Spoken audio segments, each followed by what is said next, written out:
training, 5, 6 days a week since blue belt. Today on Writer Jitsu TV, we have Professor Ochoa. Professor Ochoa holds a black belt in Brazilian Jiu-Jitsu and Judo. Right after this. Professor Ochoa, thank you for joining us today. How's it going, man? Nice to be with you. So let's just start off. You have a black belt in Jiu-Jitsu and Judo. Yes, sir. Can you tell us just a little bit about that, what that's like? Well, I started training jiu-jitsu first, and a few years in blue belt level, I found judo and the benefits of learning judo and how we could take advantage of certain situations that maybe jiu-jitsu guys won't always use to they won't always use these methods to take the fight to the ground. So Yeah. it became evident to me that there were a lot of holes in my game as far as takedowns went, and that's what really spurred me on the journey of judo. I didn't go the wrestling route or the standard jiu-jitsu route of takedowns because I realized that there's two sports there, judo and jiu-jitsu, but they're also just one sport. The top game being how do I take this guy down, the bottom game being how do I finish him off. Well, that's really cool, man. I like how you went after both sides of the game, so to speak. Yeah, it really helped me also in my jiu-jitsu journey. It really helped me learning how to off balance people and how to maintain my own balance, and some of the principles of judo really helped me. So I harp on my students to learn as much judo as they can. Yeah, that's awesome. Well, why don't you tell us about your journey to black belt, in jiu-jitsu, kind of maybe when you started, and then just the high points or anything that you think should be captured along the way to black belt. Right on. So I started in like 2011, late 2011, 2012. And a friend of mine actually got me into the sport, who is my coach and my black belt, who's ranked me the entirety of my career in jiu-jitsu, Dave Dunn. And he introduced me to the sport, and I did the whole blue belt thing. I trained for, got my blue belt, and life got in the way. I had to move, and some small children, and life got in the way, and I took some time off right around the blue belt, and just like normal. And then came back 6, 7 months later and never looked back. I've been training, 5, 6 days a week since blue belt. Awesome. So for me, it was like, I'm not a big, tall guy. So for me, it was a sport of failures, a lot of failures and a lot of taps. And I tell my guys all the time, I didn't get legitimate submissions for 2 years, for my first 2 years, because training partners were just beasting, and they were better than me, and they'd been training longer, and there was nothing I could do except for keep fighting. And so that's what I tell these guys, like, you know what I mean? If the smallest guy on the mats can stay 10, 12 years, and you're a 6'2", 225-pound, 25-year-old, you're good to go. Just keep showing up, Yeah, definitely. So my journey, I spent a bunch of time. I trained mostly in Kyle. My coach left right after blue belt, went to California, and did some traveling, and so I ended up bouncing over to Kyle Dojo, where my judo coach trains jiu-jitsu. And so because my judo coach trained there, I kind of gravitated towards him, and those are really good guys down at Kyle Dojo. And so I spent 6 or 7 years on the mats with those guys, just getting wrecked, and learning and developing a game and developing an actual understanding of what jiu-jitsu is. And around brown belt, COVID kind of hit, and my jiu-jitsu journey took a different route. It's when I decided to open my own school. I didn't want to stay closed anymore. So, I started training in my living room, and it just boiled over into, I've got too many guys for my front living room. And the wife's like, you got to do something about this. You got to do something about this. So we decided to go all in and just, build a shop and retrofit it out to be a gym. and it's been great ever since, man. It's the best decision I've made in the journey so far. Yeah. Teaching is a great, is really rewarding, and it's a great thing. So I'm super happy to be at this point in the journey, And I'm not in it to make a ton of money. That'd be great, but I'm in it for the sport and for the community. I want to just build a bigger community of grapplers. And I Yeah. mean, think about what it would be like if everybody you knew trained. You know what I mean? So Yeah, that'd be crazy. It'd be yeah, awesome. it'd be a lot more. It'd be a lot more of a safe place, I think. So. That's cool. What when you started your gym, how did that come about? Like, did you so COVID kind of made you start your gym, right? Um, how did you come about just deciding you wanted to train out of your house? Well, I started training in the living room, and I had a student that had an engineering company that went, you know, everybody went home, and he was still stuck inside of his lease in this retail spot in Kyle. And he was like, "Look, man, we can use my retail spot, put mats in it. All my people are working from home, and you could see how it feels to run a retail location." And we did that for a while, and we couldn't generate the student base to warrant the bills. You know what I mean? So I Yeah. decided to bring it back into my living room. Gotcha. And I had already been considering putting a building on my property, and just throwing mats down. But this retail spot kind of fell into my lap, and so we tried it for a while, and then we realized, we're not going to make any money for a while, and we're going to have to charge way more than we'd like. So we decided to come back home and build a barn, basically, Mm-hmm.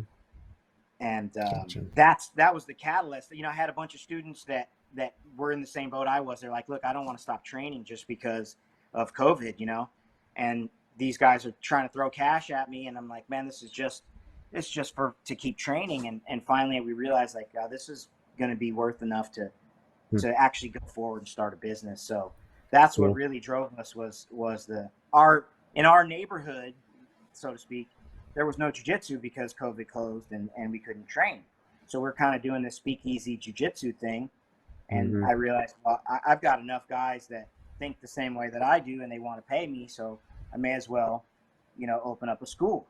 And this was right around the time I was getting my black belt. So it was all a no-brainer. It was like, Yeah. you have to do this. Perfect timing. So perfect timing. And that's, just really like, if you build it, they will come, straight up. So, and that's what I did. Awesome. That's exciting. I can't wait to come out there and train with you guys. We're still in our infancy too. I'm still building it as I Yeah. speak, as we're training in it.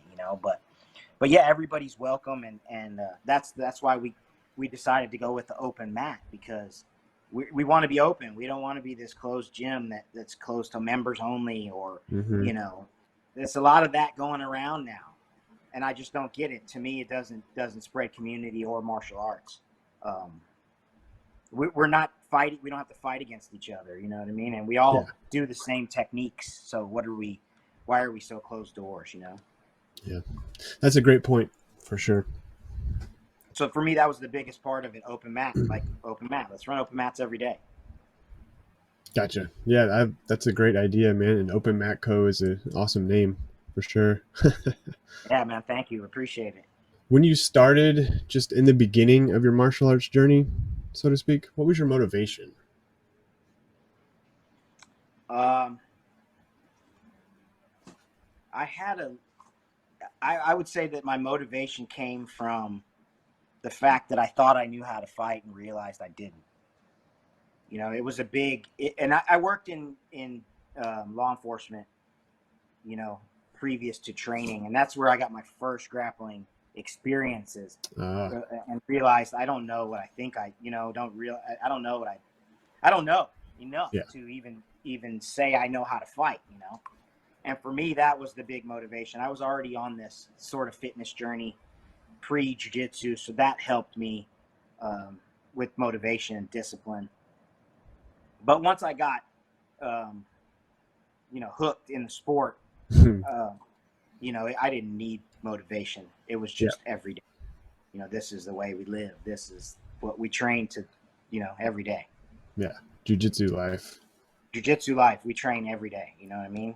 For We sure. get tired and life kicks our butts, and you know sometimes we got to take breaks, but you know we try and train as much as we can and spread as much love as we can. You know. Yeah. All right, Professor. On the long road to black belt, how did jiu-jitsu cross over into your personal life? Um, Jiu-Jitsu really helped me to become more of a reasonable person. I would say. You know, I really believe that in spending the energy, it helps a lot of us deal with a lot of the things that might swirl around in our heads and you know the way we might feel. So for me, it really helped me become a more reasonable person, more. It helped my negotiating skills, my sales skills. It helped all of these things. So for me, it was just a ton of reasons to keep moving forward and using the sport for my own benefit. You know. Yeah. Cool. Cool. Definitely. It's funny because it crosses over into everyone's personal life, it seems like, in all these different ways. And it's so interesting to me that jiu-jitsu, we're all doing the same thing, but it's all like can be completely different how it touches our lives, I guess. Heck, I agree. You've got people who lose a bunch of weight, and that's their, you know what I mean. That's their thing, you know, from jujitsu. You got people who say that it saved their lives, drugs and alcohol, and that these are all beautiful reasons to train. You know what I mean. Yeah. It makes for great reasons why we all love it so much. Yeah, definitely. So when you first started, how did you handle failure? Like what kept you coming back to the gym, getting choked out all the time? Um, for me, it was just the fact that I wasn't going to quit, and I used the tiny little victories to Hmm. be like, okay, I won, in my own head, knowing that I just got decimated, and that for me was enough to keep going and keep going to where I actually started getting, you know, closing the ground, and then the victories got bigger and bigger and bigger, and it just Yeah. that's what did it for me. Was just keeping it small and saying, okay, I had a tiny victory here. I'm gonna use that for my own internal, motivation, and that really did it for me. And just being a son of a gun that was gonna say, I'm never gonna quit. Hmm. That was what brought me back every night. And then when I realized, oh, this is failures over and over again. It's like life. If we just continue and work hard and try to advance ourselves, we will. So I was like, okay, got it. Yeah. That's great. I love the little victories because I do the same thing, especially when I started, it would be like, oh, I lasted 5 seconds longer in that choke this time. I win, even though the guy was crushing me. It's like in my mind, like you're saying, okay, that's a check off for me, check mark. Yep, yep. And not all of us are graced to be big, giant human beings. So some of us it takes some technical ability and Hmm. some gumption. You know what I mean? Yeah, So definitely. On the road to black belt, have there been any barriers to your success? I was pretty lucky in that I had the ability. The gyms I've always trained at have been in really, really close proximity to my living, to my home. So that's always been something that I've been really lucky with. You know, there have been health issues in the family that have really put issues.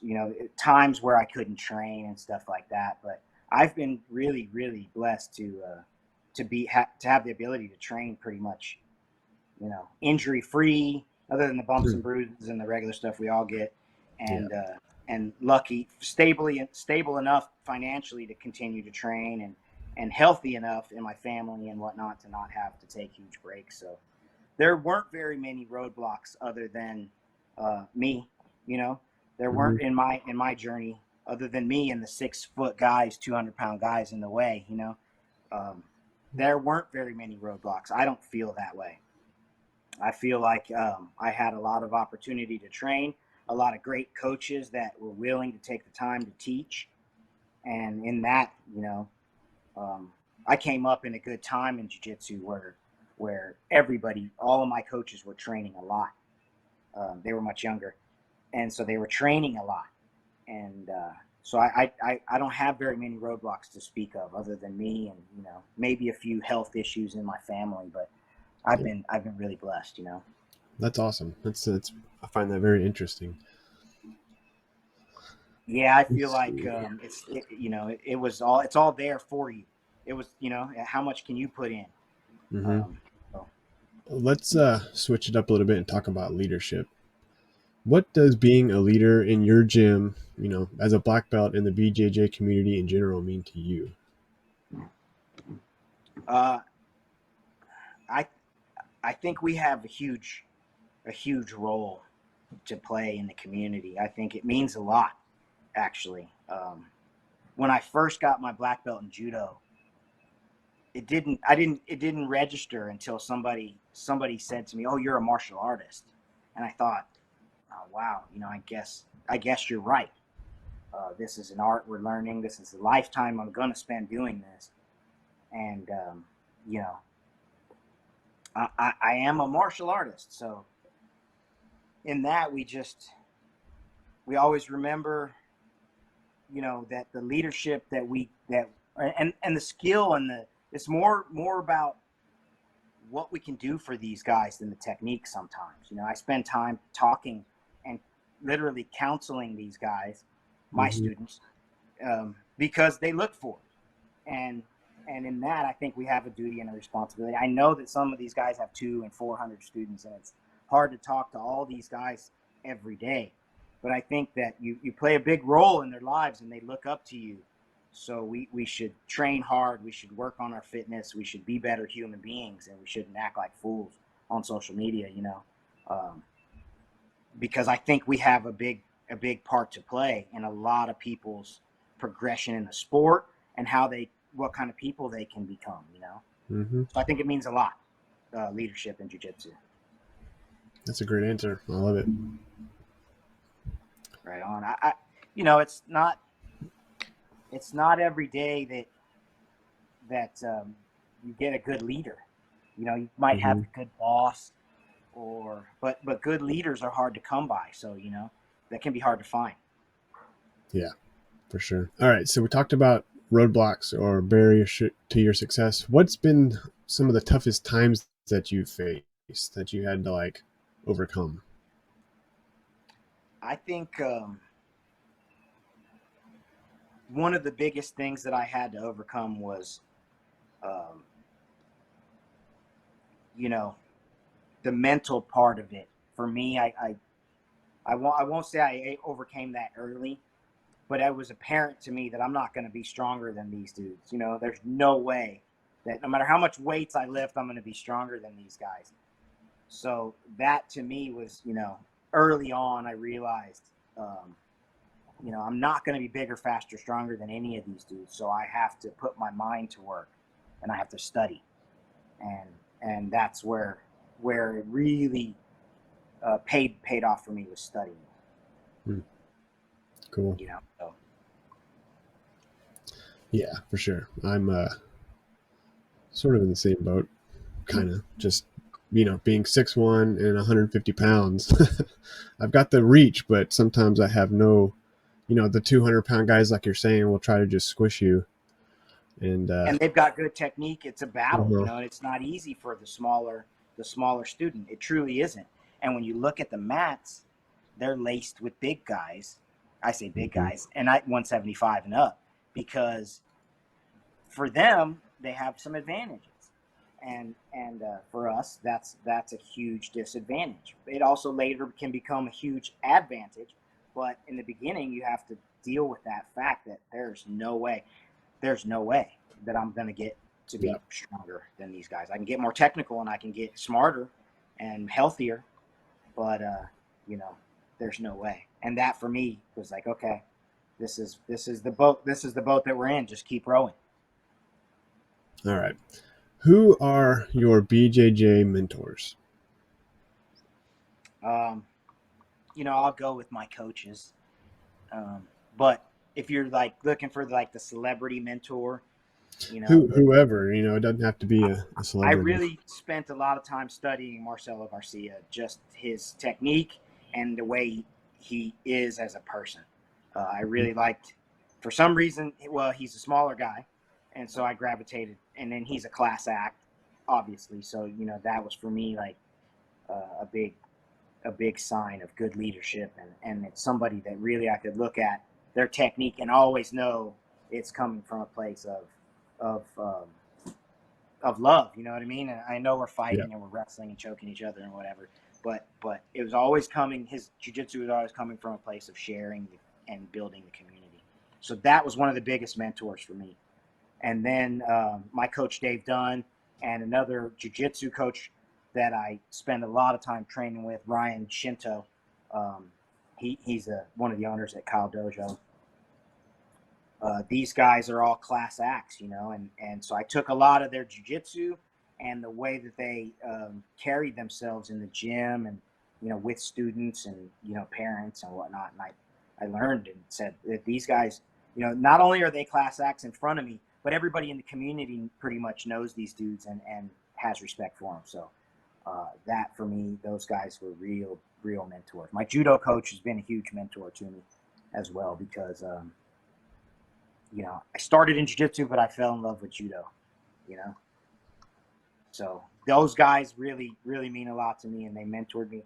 And I didn't, ask for much of them. I didn't bother them much. There wasn't a bunch of text messaging going on and mentor meetings and whatnot. It was just me following these dudes and the way they act and the way they train and saying, okay, these guys are class acts. This is the way I want to portray myself when I become a gym owner. Yeah. Yeah. All right, Professor. How do you balance your family life with jiu-jitsu and judo, I guess I should say? My family life, well, the gym is on the property, so there's no commute to work. So that's helpful. There's no commute home, so Yeah. that's helpful. Um, and so that's become a big, huge thing in our lives where this is a part of our actual life at home now too. But I think we balance it pretty well. We have a couple partners in the business that are also black belts that come and teach to give me a break and to give us family time. And but we're a jiu-jitsu family, even my kids, my daughters, well, they're older, 18 and 20, but they know the sport, and we're a jiu-jitsu family, so it's it is our life. But we do well of balancing, I think, in a sense that we're not. I don't know. We do well balancing it, I think, because we're a well balanced family, first of all. So it helps us that we all know we have our hobbies and our time that we're going to need apart, and pursuing our own interests. So that helps really with balancing it out, in my opinion. That everybody understands. Okay, this is so and so's hobby, and this is so and so's hobby, and even if it's not a hobby and it's a serious thing, like kind of like what we got going on, everybody kind of understands and is helpful in that sense. So that makes it really work out great. Yeah. As far as balance goes. That's amazing. Very lucky. Yeah, super blessed. Again, lucky. Blessed, yeah. Lucky to be placed in the situation that we are. It just a lot of stuff lined up perfectly for us. So that that blessed, like you said, lucky. Professor, what are some of your favorite submissions? I really like, I'll really say this. I'm a fan of the rear naked choke. I really want to get to your back, and I'm a leg lock guy also, so I really like leg locks, heel hooks, toe holds, the whole deal, my lineage comes from Dean Lister, so I really like leg locks, but if I had the opportunity, I want to be on your back, and get the choke in. So rear naked choke, the short choke, You know, those have got to be pretty high on the list, um, next to the heel hook and you know, the leg locks. Yeah. Cool. So yeah, I'd say chokes with no arms in, you know, and leg locks. Gotcha. Yeah, I've been the victim of many of your leg locks, and they're not fun. Yeah. Professor, do you have any advice for white belts? Um, yeah, keep training. Show up as much as you can, as much as your life allows you. You know, we talked about balance, and I think that's something you have to figure out early on. How can you balance the need to train as much as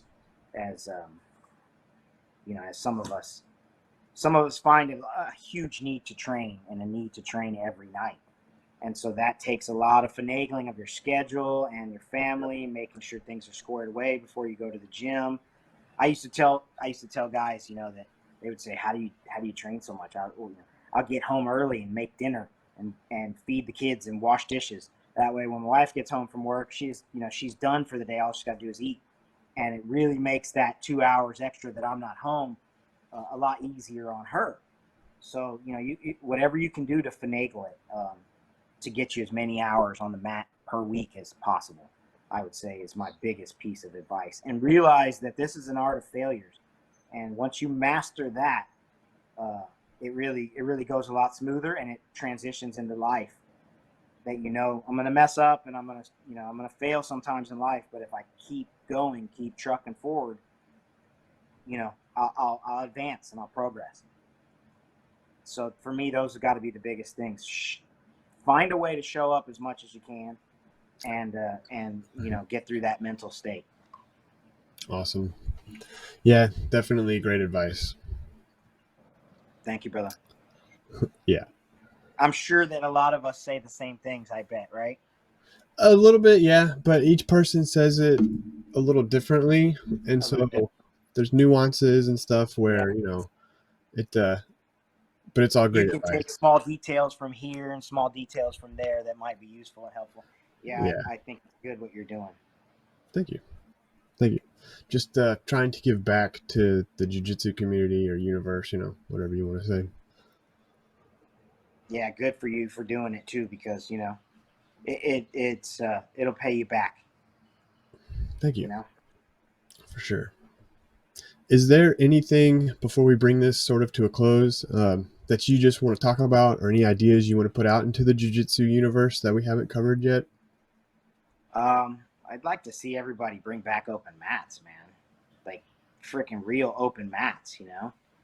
Uh, when I came up, you could go anywhere, all over town, to an open mat, and it was arms open. You know what I mean? And now, I know that we're coming off of the COVID thing, and guys are worried about their students, but I think open mat was something that was pretty special, and the fact that they're pretty limited sometimes stinks. Yeah. You know, in judo, everybody trains with everybody. There's no like even the greatest, the world champions. They show up at these camps and all train against each other. There's no, there's not a big beef. You know, I mean, not that there's a beef, but there's not this closed doors type mentality. Yeah. So I'd like to see more openness in jujitsu. You know what I mean? Open your doors.